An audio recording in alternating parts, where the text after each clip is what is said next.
Supreme court کا فیصلہ ہے، اس کے بعد اب کیسز کھلے ہیں، 80-81 کیسز ہیں. ان میں بہت سے کیسز ایسے ہیں کہ اکثر لوگ یا پہلے جیل بھگت چکے ہیں یا انکوائری بھگت چکے ہیں یا ریمانڈ بھگت چکے ہیں اور کچھ ضمانتوں پر ہیں. اسٹیٹس بہرحال ان کا پرانا ہو چکا ہے. یہ واقعتاً ایک چیلنج ہیں، یہ پھر سے لٹکتی تلوار ہیں ان لوگوں کے لیے جو اس میں نامزد ہیں، اور یہ پھر مسائل کھڑے کر سکتے ہیں اور احتساب کی کوئی نئی لہر آ سکتی ہے. دیکھیں، یہ کل بھی میں نے عرض کیا تھا کہ ایک غیر جانبدار نگران حکومت کی موجودگی میں نیب پر کوئی پریشر نہیں ہوگا کہ وہ کسی کیس کو پولیٹیکل انجینئرنگ کے طور پر استعمال کرے. وہ آزاد ادارے کے طور پر اس وقت پرفارم کر سکتا ہے، کر رہا ہے اور کرے گا. اور ایک ریٹائرڈ لیفٹیننٹ جنرل رینک کے بندے جو ہیں ان کے سربراہ بھی ہیں، ظاہر بات ہے جن کی کوئی پولیٹیکل وابستگی تو نہیں ہے. تو میرا خیال ہے کہ اب نیب کسی دباؤ کے بغیر، کسی تفریق کے بغیر، کسی امتیاز کے بغیر ہی اگر وہ کرنا چاہے تو وہ کر سکتا ہے. یہ نہیں ہونا چاہیے کہ بھئی کسی کا کیس رکھ لیں اور کسی کا دبا دیں اور کسی کا شروع کر دیں. لیکن ضرورت تو ہے احتساب کی. اس معاشرے میں اس وقت جو مہنگائی ہے، جو بے روزگاری ہے، اس کی اور کئی وجوہات ہیں، بین الاقوامی بھی ہیں، لوکل بھی ہیں. لیکن یہ بھی حقیقت ہے کہ یہ جو معاہدے ہوئے غلط قسم کے، جس میں کک بیکس لی گئیں، جو لوٹ مار ہوئی قومی خزانے کی، جس طرح سے بھرتیاں کی گئی ناجائز طریقے سے، یہ ساری کرپشن کے ہی شاخسانے ہیں. اور کرپشن پر قابو پانا ضروری ہے. دیکھیں نا، یہ جو کنڈے لگے ہوئے تھے، بجلی چوری ہو رہی تھی، یہ ویسے ہو رہی تھی، کوئی کرا رہا تھا نا. جب وہ احتساب ہوا تو ابھی تک جو اطلاع ہے وہ 6 ارب کی اس وقت تک وہ ریکوری ہو چکی ہے. 6 ارب کوئی معمولی رقم تو نہیں ہے نا. لیکن اگر یہ احتساب شروع ہو جائے اور جن لوگوں نے کھایا ہے، جن کے ثبوت موجود ہیں، جن کے خلاف انکوائریاں ہو چکی ہیں، تو قومی خزانے کو بھی فائدہ ہو گیا. اور راستہ جو بند ہوگا، جو سب سے لوگ کہتے ہیں جی کیا ہوگا، کتنا آ جائے، آنے کا مسئلہ نہیں ہے. آئندہ جو اربوں روپے کی بچت ہوگی، جو راستہ بند ہو جائے گا، ایک پتہ چلے گا کہ میں اگر کرپشن کروں گا تو احتساب ہوگا اور مجھے سب کچھ واپس کرنا پڑے گا، تو اس سے معاشرے کا ایک سدھار بھی ہوگا. معاشی جو ایکٹیویٹی ہے وہ کسی رکاوٹ کے بغیر جاری ہوگی اور اس سے ملک کو فائدہ ہوگا. لیکن جدون صاحب موجود ہیں، میرے خیال ان سے یہ قانونی پہلو بھی ذرا دیکھ لیتے ہیں. جدون صاحب، یہ جہاں ہے جیسے ہے کہ بنیاد پہ بند ہوئے تھے جہاں، وہیں سے اب یہ شروع ہوئے ہیں.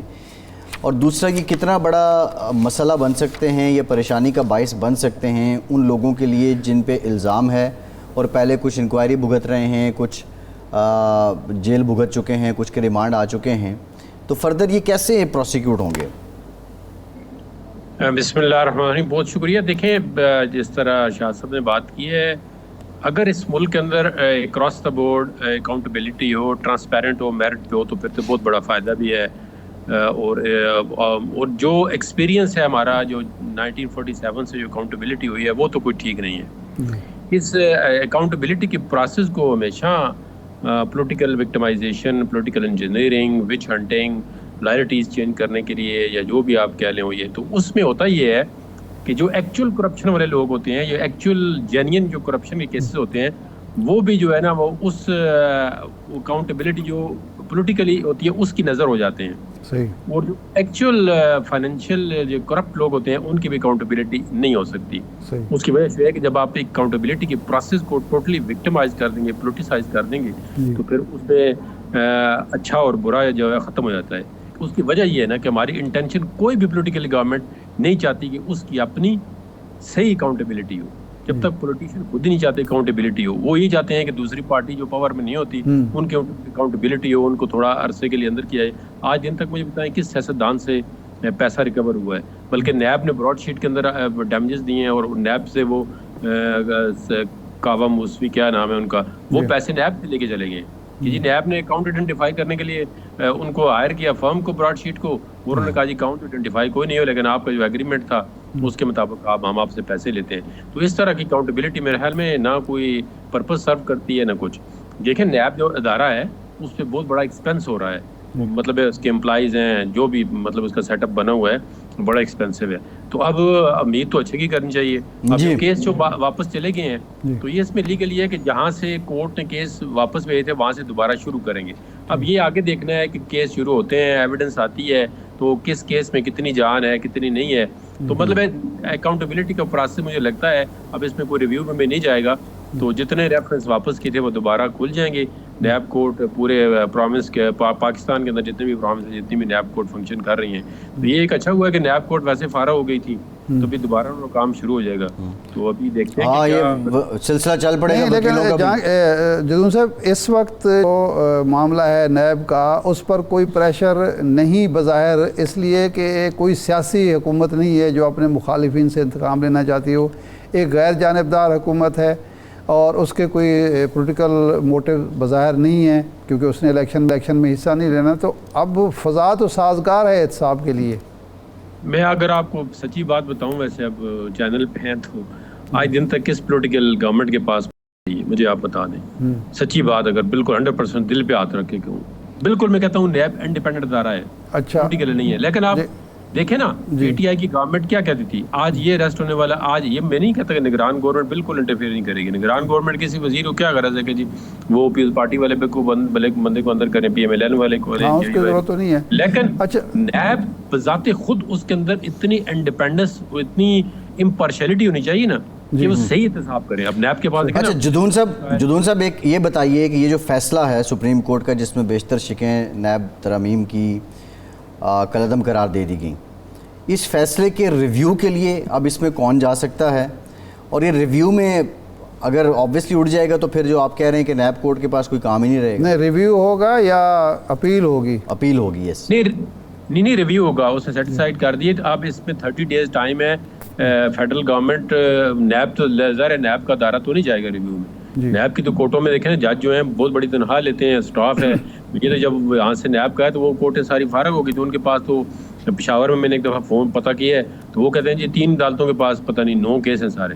اب 9 کیس 3 عدالتوں کے پاس ہوں تو وہ تو سارا اس پہ ایکسپینڈیچر جو آ رہا ہے وہ تو فری. اب یہ کہ واپس جانے سے عدالتیں کام کر رہے ہیں. ہم تو دیکھیں نا پاکستان کے اندر کوئی بندہ اکاؤنٹیبلٹی کے اگینسٹ نہیں, اور اکاؤنٹیبلٹی جو ہے ڈیموکریسی کی بیڈ راک ہے. جب تک اکاؤنٹیبلٹی نہیں ہوگی ڈیموکریٹکلی چیزیں موو ہی نہیں کرتی. جنون صاحب میرا سوال یہ ہے کہ ریویو میں ذرا بتا دیں, یہ قانونی نکتہ ہے کہ جا کون سکتا ہے, اور جو متاثرہ لوگ ہیں یعنی جن کے کیسز تھے کیا وہ بھی جا سکتے ہیں ریویو میں؟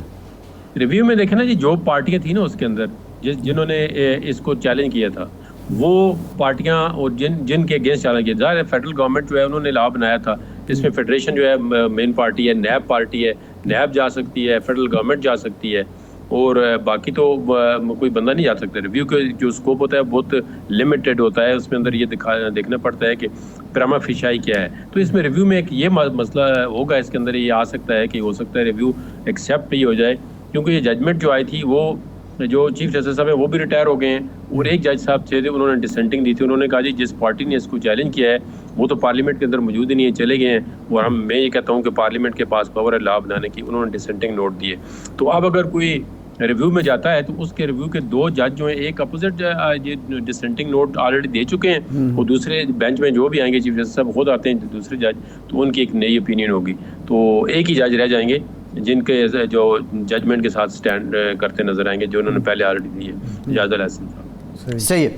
اچھا جدون صاحب یہ بتائیے گا, اب نواز شریف صاحب کی واپسی کی باتیں ہو رہی ہیں, آج ان کو ضمانت ملی اسلام آباد ہائی کورٹ سے, باہر جانے کی انہیں اجازت ملی لاہور ہائی کورٹ سے.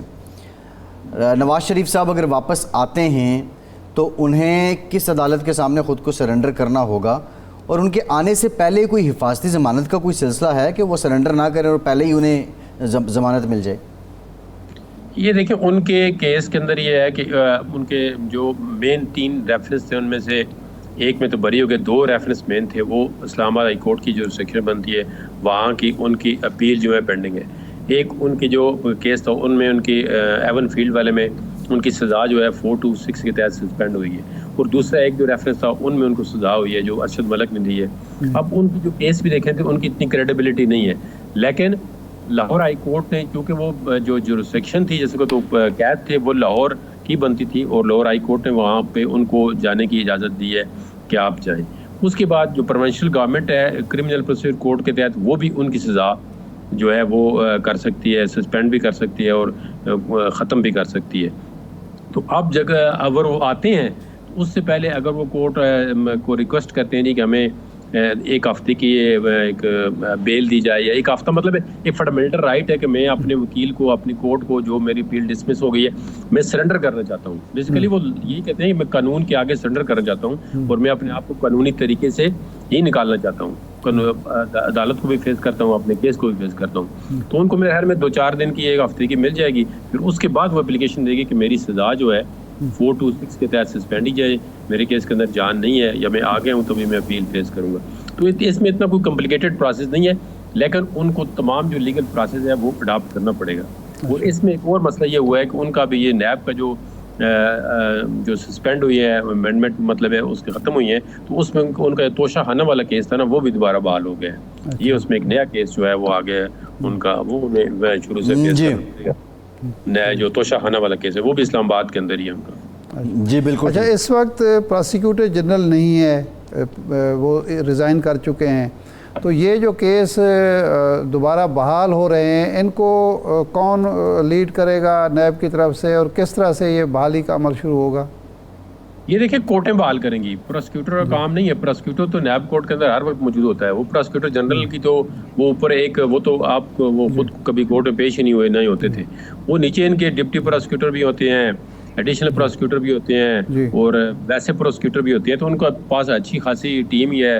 پاکستان کے اندر ہر عدالت میں ایک پراسیکیوٹر ہوتا ہے نیب کا, کورٹ کے اندر پرماننٹ ہی ہوتا ہے. وہ چاہے کیس ہو یا نہ, اس کی مطلب حاضری ہوتی ہے, وہ اپوائنٹمنٹ ادھر ہوتی ہے. پنڈی, اسلام آباد, کراچی, لاہور, پشاور, ہر جگہ پہ جہاں پہ بھی نیب کی کورٹ ہے ان کے ساتھ پراسیکیوٹر موجود ہیں. جی جب بالکل واپس جائیں گے تو وہ کورٹیں ان کو نوٹس کریں گی, بندوں کو جو ایکیوزڈ ہیں, کہ جی آ جائیں, آپ کا کیس دوبارہ آ گیا ہے. تو پھر وہاں سے ہی کسی کی ایویڈنس ریکارڈ ہو رہی تھی تو وہاں سے شروع ہوگی, کسی کو کوئی اور چارج فریم کرنا ہے, کچھ کرنا ہے. لیکن جو نیب کی انویسٹیگیشن اور انکوائریز تھی وہ نیب خود دوبارہ شروع کر دے گا. جی بالکل ٹھیک. بہت شکریہ جہانگیر جدون صاحب. آپ کے وقت ایک بریک کے بعد دوبارہ حاضر ہوتے ہیں.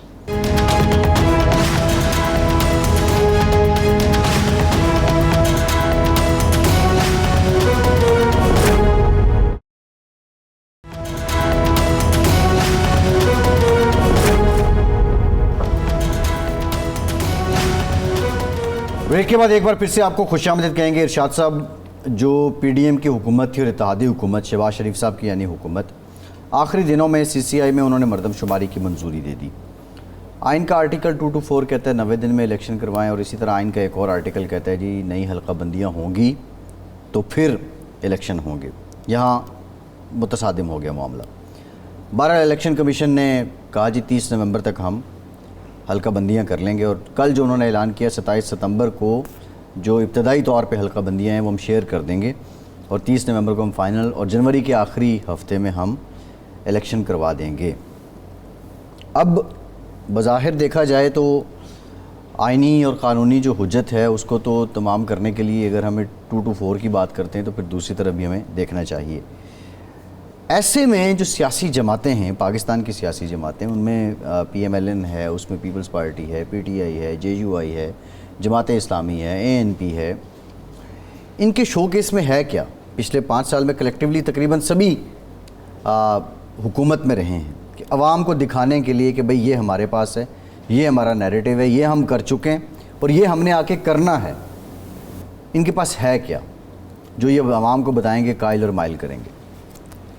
دیکھیں, سیاسی جماعتوں کے پاس, پاکستان کی سیاسی جماعتوں کے پاس ایک بہترین ہتھیار ہے, اور وہی ان کا نیریٹو ہوتا ہے.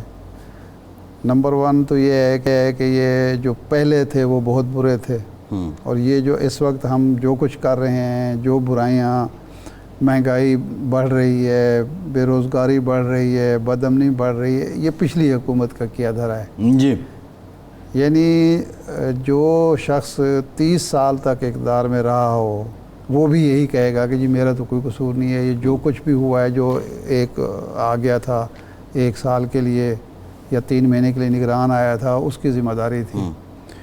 ایک تو یہ ہے ہوتا ہے. کبھی اس بات پہ تو الیکشن میں ہوئی نہیں, ڈیبیٹ نہیں ہوئی کہ جناب میں نے یہ کیا ہے. ابھی دیکھنا اس وقت مسلم لیگ نون کیا بات کر رہی ہے کہ جی ہم نے 16 میں یہ کیا تھا، 17 میں کیا تھا، یعنی یہ جو پچھلے 16 مہینے اس کا نہ پوچھیں، وہ پچھلا پوچھ لیں جی وہ اس لیے کہ لوگوں کو زیادہ یاد نہیں رہا کہ اس وقت مہنگائی کیا تھی یا باقی معاملات کیا تھے۔ دوسرا جو ہے بدقسمتی کی بات ہے، اب یہ ایک ایسی چیز ہے جس کی وجہ سے فائدہ تو نہ ملک کا ہوتا ہے، نہ عوام کا ہوتا ہے، نہ ان سیاسی جماعتوں کا ہوتا ہے، وقتی طور پر ہو جاتا ہے، لیکن الٹیمیٹلی تو نقصان ہوا ہے نا اس کا۔ تو معاشرے کے اندر جو استحکام آنا چاہیے، معاشرے کے اندر جو ایک کہتے ہیں کہ جی پرامن فضا ہونی چاہیے، جو ایک ہم آہنگی اور یکجہتی ہونی چاہیے، یگانگت ہونی چاہیے اداروں کے درمیان، معاشرے کے مختلف طبقات کے درمیان، وہ تو نہیں ہوتی نا اس سے، ایک آپ تفریق ڈالنے کی کوشش کرتے ہیں۔ تو یہ ہے جو آج کل سن رہے ہیں کہ جی میاں صاحب جو ہیں ایک جارحانہ قسم کا نیریٹو لے کے آ رہے ہیں۔ تو اس کے علاوہ کیا پیش کریں کہ اگر ان سیاسی جماعتوں نے، ان حکومتوں نے، سیاسی کیا جو سیاسی اور غیر سیاسی دونوں قسم کی حکومتیں، انہوں نے اگر ڈیلیور کیا ہوتا تو آج ہم اس برے حالات میں نہ ہوتے کہ ہمارے ضرب مبادلہ کے جو ذخائر ہیں وہ بھی مانگے تانگے کے صحیح ہے۔ ہمارے سامنے ہم سے الگ ہو کے بنگلہ دیش نے، ہم ہی حصہ تھے انڈیا کا ایک دور میں، بھارت کا، وہ اس نے جو کچھ ہے، یعنی انڈیا کا نام لیتے ہوئے شرمندگی، میری نسل کے لوگوں کو شرمندگی بھی ہوتی ہے جی کہ ہم 92 تک بھارت سے معاشی میدان میں آگے تھے۔ ہندو گروتھ ریٹ اور مسلم گروتھ ریٹ کی ایک اصطلاح چلتی تھی اکانومی میں، اقتصادیات میں، معیشت میں، کہ ان کی انڈیا کی 90 تک کبھی بھی 3 سے آگے نہیں جاتی تھی شرح نمو۔ ہم ایک دور میں 8 ساڑھے 8 تک چلے گئے، جی، اور منموہن سنگھ آیا پہلے وزیر خارجہ کے طور پر، وزیر خزانہ کے طور پر، نرسمہا راؤ کے دور میں اس نے کچھ اصلاحات کی۔ میاں نواز شریف صاحب تو یہ دعویٰ کرتے ہیں کہ وہ میری ہی اصلاحات کا جو پیکیج ہے وہ لے کے گئے، اور اس کے بعد بھارت بہتر ہونا شروع ہو گیا اور ہم ابتر ہونا شروع ہو گئے۔ میرا ایک سوال ہے، یہ تو سوال بات یہ آپ کر رہے ہے، ہیں نا، نہیں یہ نواز شریف صاحب سے کوئی پوچھے کہ آپ کا جو پلان تھا، آپ تو 93 تک اقتدار میں رہے، اس کے بعد دوبارہ 97 میں آ گئے، پھر اقتدار میں رہے، پھر 13 سے 18 تک اقتدار میں رہے، آپ کی جماعت رہی۔ وہ کیسا پلان تھا کہ بھارت نے لیا منموہن سنگھ نے، اور وہ $600 بلین ڈالر کے اس کے اثاثے ہو گئے، ذخائر ہو گئے زر مبادلہ کے، اور ہم وہیں کے وہیں کھڑے ہیں۔ آج نہ جانے آنگن ٹیڑھا، یہ میں ہمیشہ آپ کے علم میں ہے کہ میں ہمیشہ یہ کہتا ہوں کہ بھائی جب آپ مینڈیٹ لے کر آئے ہیں، آپ نے اپنی ٹیم خود منتخب کی ہے، آپ کام شروع کرتے ہیں، کوئی بھی رکاوٹ ڈال رہا ہے تو اس وقت پبلک کو بتائیں، اور آپ کے پاس ریزائن کا آپشن موجود، دنیا میں لوگ استعفے دیتے ہیں، جی ہمارے ہاں ایسی نہیں ہے۔ اب جو مثلا بزدار صاحب آپ وزیر اعلیٰ بنا دیں پنجاب کے، اور توقع کریں کہ جی بڑی دودھ شہد کی نہریں بہیں گی، یا دوسری طرف چلے جائیں، مطلب صرف ایک پارٹی کا نہیں، سب کا معاملہ یہ ہے کہ 5 سال آپ پوری کر لیں تب بھی آپ شاکی، آپ کے 5 سال پورے نہ کر پائیں اپنی غلطیوں کی وجہ سے تب بھی آپ کو شکایت ہے۔ بھئی آپ کی بھی کوئی غلطی ہوگی۔ جی، جب عمران خان صاحب کی حکومت ختم ہوئی، پہلی دفعہ یہاں وہ لاہور آئے تو کچھ صحافی ان سے جب ملے تو میں نے ان سے ایک ہی سوال کیا، میں نے کہا ابھی اتنے دن ہو گئے آپ کی حکومت ختم ہوئی ہے، آپ نے اکیلے بیٹھ کے یا اپنے کور گروپ کو بٹھا کے یہ جائزہ لیا ہے کہ 3.5 سال میں آپ سے کیا غلطیاں ہوئی؟ جی، آپ نے کیا غلط کیا ہے کہ آج 5 سال آپ پوری مدت نہیں کر سکے؟ یہ جو خود احتسابی ہے، اپنے گریبان میں جھانکنا ہے، اپنی غلطیوں کا ادراک کر کے، اعتراف کر کے ان کو ٹھیک کرنا ہے۔ پرابلم یہ ہے کہ ہمارے جتنے بھی سیاستدان ہیں، مقبول سیاستدان خاص پر، ان کے ارد گرد خوش آمدیوں کا ایک ایسا حلقہ ہوتا ہے جی کہ وہ ان کی غلطی جو ہوتی ہے وہ بھی کسی کے خاطر جو آئینہ دیکھنے نہیں دیتا۔ بالکل ٹھیک ہے شاہ صاحب، پروگرام کا ٹائم ختم ہو گیا، آپ کا آج کے پروگرام سے اتنا ہی۔